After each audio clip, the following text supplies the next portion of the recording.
एक बड़ी सुंदर प्रसंग हम कथाओं में सुनाते हैं। एक पंडित जी थे जी।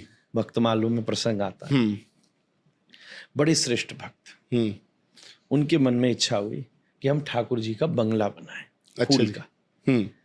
तो पता किया कौन सी फूल की मंडी है। तो मथुरा में गए तो फूल की मंडी बढ़िया थी। उसमें एक जगह देखा, एक स्टॉल पर एक बढ़िया सुंदर गुलाबी रंग के फूल थे। गुलाब, पिंक रोज। एक्चुअल में गुलाब तो गुलाबी वाला ही होता है। जी। रेड वाला कहाँ गुलाब है जी। वो तो बाहर से।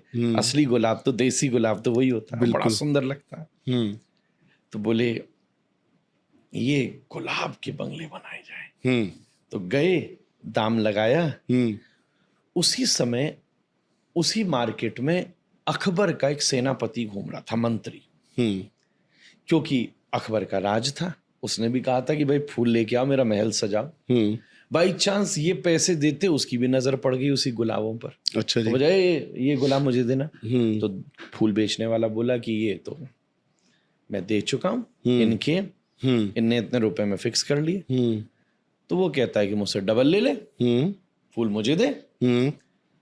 तो संत जी बोले भैया जब हम कोई चीज ले चुके हैं तो काहे को पैसा बढ़ा रहे हो, कोई दूसरे फूल ले लो। बिल्कुल। तो मंत्री एकदम जोर से सिर के ऊपर पड़ा। ओ पता है हम कौन है? हम सीधे से बात करिए, इस हिंदुस्तान के बादशाह के हम मंत्री।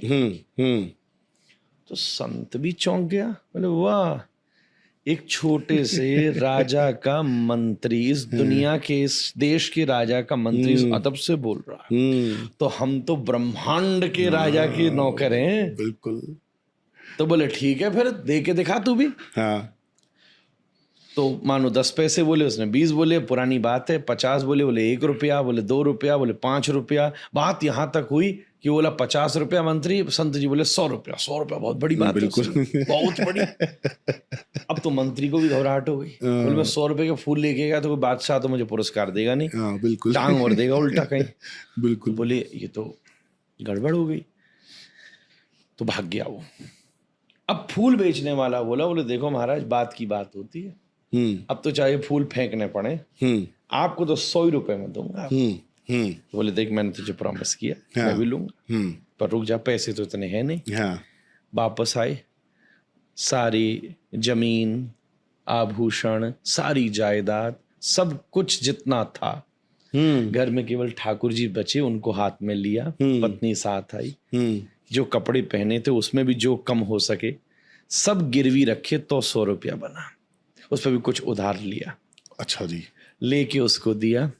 फूल लिए, एक पेड़ के नीचे कहीं वृंदावन में, ब्रज में बिराजे ठाकुर जी, बिराजे। फूल का सुंदर बंगला बनाया और सुंदर फूल की माला बनाई, ठाकुर जी के गले में डाली।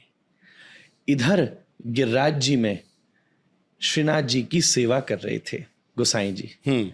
श्रृंगार आरती का पर्दा खोला, आरती चल रही थी।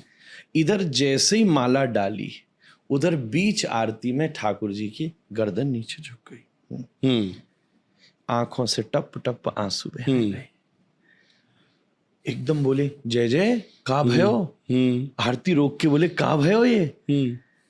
तो ठाकुर जी ने कही गोसाई जी, पूरे त्रिलोकी को भार उठाने वाला मैं कृष्ण, पर मुंह पे वह भक्त की माला को भार ना उठ रहा हूं, मैंने सब गिरवी धर दियो। हरिनाथ ठाकुर, वो मुझे बहुत पीड़ा है रही। गोसाई जी ने आरती को छोड़कर अपने सब शिष्यों को कहा, अच्छे अच्छे घर के लोग थे, भैया ढूंढो ये कौन भगत है। सब दौड़े। कुछ देर में पता चला कहीं बाहर दूर वो भगत बैठा था। सब उसका पैसा मिलजुल के चुका के उसका घर जायदाद सब वापस लौट आई, उसको लेकर मंदिर में आई।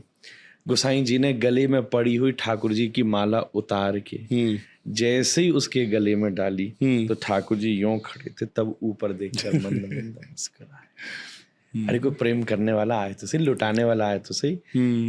पाछे पाछे हरि फिरे कहत कबीर कबीर, ऐसा कौन मिलेगा।